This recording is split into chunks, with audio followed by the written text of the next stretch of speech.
semuanya, kami dari kelompok 2. Kami akan membahas tentang diplomasi kawasan Eropa. Mungkin kalian akan bertanya-tanya bagaimana diplomasi kawasan Eropa. Kami akan membahasnya setelah ini. Diplomasi di Eropa memiliki sejarah yang kaya dan kompleks, mencerminkan perubahan dinamis dalam politik, ekonomi, dan struktur sosial benua tersebut selama berabad-abad. Evolusi diplomasi Eropa tidak hanya membentuk lanskap politik regional, tetapi juga memiliki dampak global yang signifikan, mempengaruhi perkembangan hubungan internasional hingga saat ini.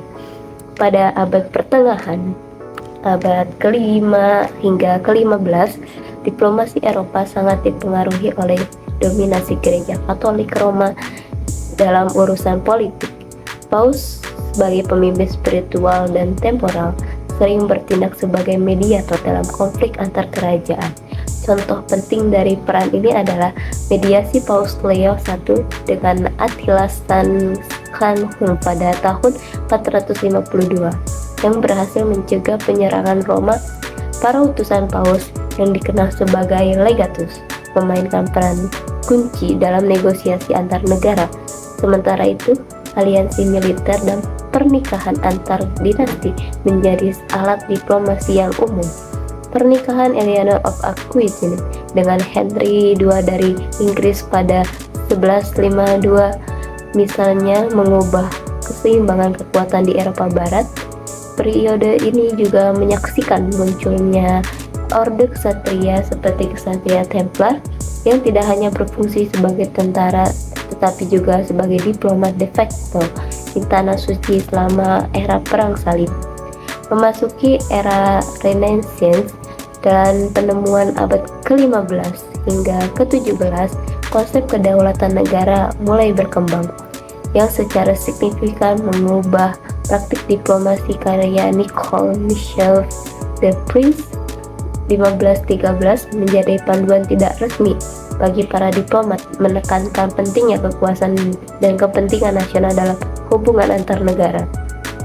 Sistem keseimbangan kekuatan, balance of power, muncul sebagai prinsip utama dengan contoh klasik adalah Liga Cambrai 1508 yang dibentuk untuk mengekang kekuatan Venesia.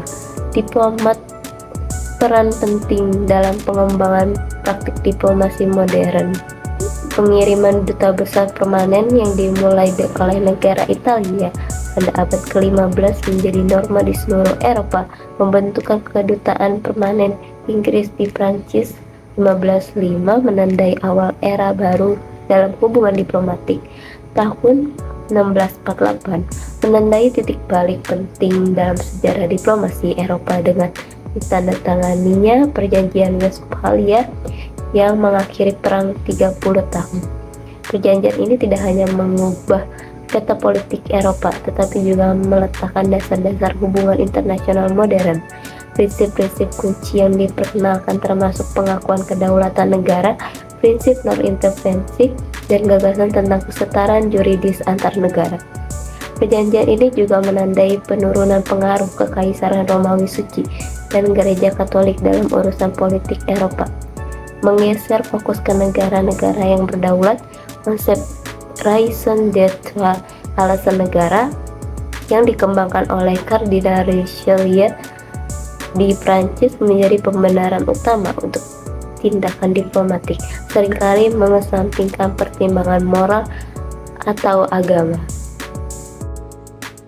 Abad pencerahan atau abad ke-18 membawa perubahan besar dalam pemikiran politik dan pada gilirannya dalam praktik diplomasi. Karya-karya filsuf seperti John Locke, Montesquieu, dan Voltaire mempengaruhi pemahaman tentang hak-hak individu dan batasan kekuasaan negara. Revolusi Amerika tahun 1775 sampai 1783 dan Revolusi Perancis tahun 1789 mengubah lanskap politik Eropa secara dramatis, memperkenalkan ide-ide radikal tentang kedaulatan rakyat dan hak-hak universal. Diplomasi Benjamin Franklin di Prancis selama Revolusi Amerika menjadi contoh awal diplomasi publik yang berhasil.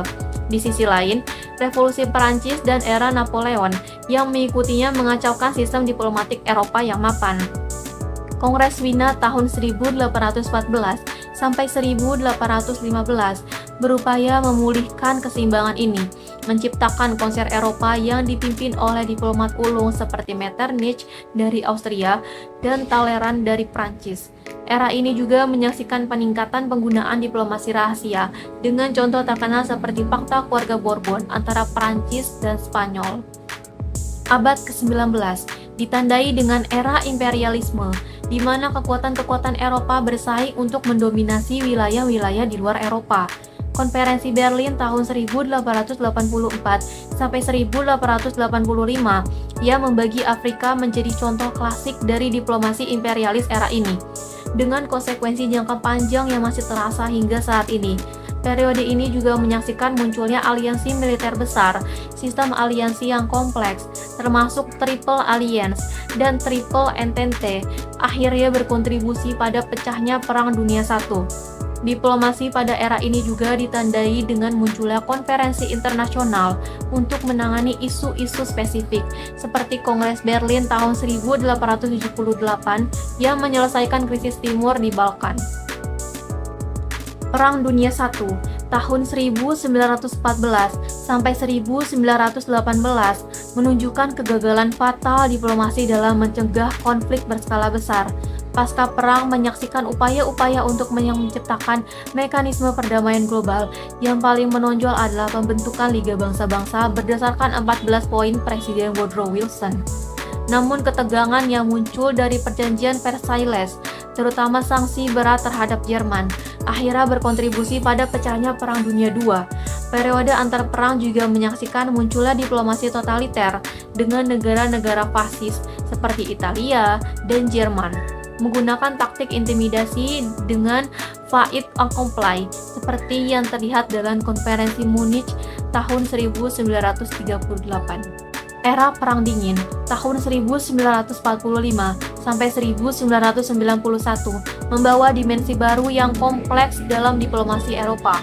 Benua tersebut terbagi menjadi blok barat dan timur dengan tirai besi membelah Eropa secara ideologis dan fisik.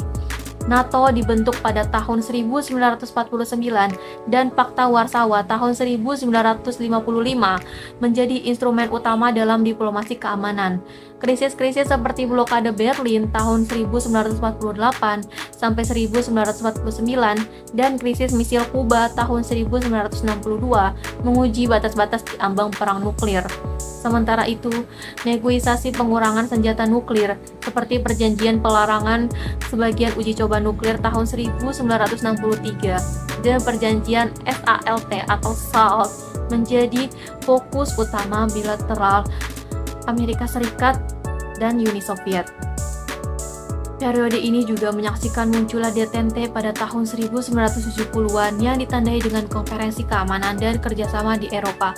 Di tengah ketegangan Perang Dingin, Eropa Barat memulai proses integrasi yang akan mengubah wajah diplomasi di benua tersebut.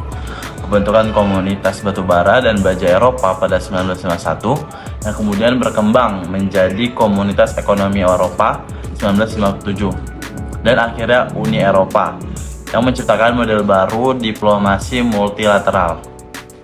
Proses ini melibatkan negosiasi kompleks seperti yang terlihat dalam Perjanjian Roma 1957 dan kemudian Perjanjian Maastricht 1992. Pasca runtuhnya Uni Soviet pada tahun 1991, lanskap diplomasi Eropa kembali berubah secara dramatis. Reunifikasi Jerman pada 1990 menjadi contoh luar biasa dari diplomasi multilateral yang melibatkan negosiasi 2+4. Perluasan NATO dan Uni Eropa ke Eropa Timur mengubah dinamika keamanan dan ekonomi benua tersebut. Perjanjian Lisbon 2007 lebih jauh memperkuat peran Uni Eropa dalam diplomasi global, menciptakan jabatan perwakilan tinggi Uni untuk urusan luar negeri dan kebijakan keamanan. Memasuki abad ke-21, diplomasi Eropa menghadapi serangkaian tantangan baru. Terorisme global yang mencapai puncaknya dengan serangan 11 September 2001 memaksa negara-negara Eropa untuk menyeimbangkan keamanan dengan kebebasan sipil. krisis keuangan 2008 dan krisis utang Yunani yang menyusul menguji solidaritas ekonomi Uni Eropa. Krisis pengungsi yang dimulai pada 2015 memunculkan ketegangan antara nilai-nilai humanitir dan kekhawatiran keamanan. Kebangkitan populisme dan euroskeptisisme yang mencapai puncaknya dengan Brexit pada 2016, menentang konsensus pro-Eropa yang telah lama ada. Saat ini, diplomasi Eropa terus berkembang untuk menghadapi tantangan abad ke-21. Isu-isu seperti perubahan iklim yang dibahas dalam Perjanjian Paris 2015 memerlukan pendekatan diplomatik yang lebih inklusif dan global. Kebangkitan Tiongkok sebagai kekuatan global dan kebijakan luar negeri Rusia yang semakin asertif menghadirkan tantangan geopolitik baru. Pandemi COVID-19 yang dimulai pada tahun 2020 telah menguji kapasitas Eropa untuk koordinasi dan solidaritas internasional, sambil juga mempercepat adopsi bentuk-bentuk diplomasi digital dan virtual. Oke teman-teman, jadi tadi adalah sedikit penjelasan mengenai diplomasi di kawasan Eropa. Gimana? Apakah teman-teman sudah tahu dan sudah paham tentang perkembangan diplomasi di kawasan Eropa? Semoga video ini bisa membantu teman-teman ya untuk memahaminya. Thank you.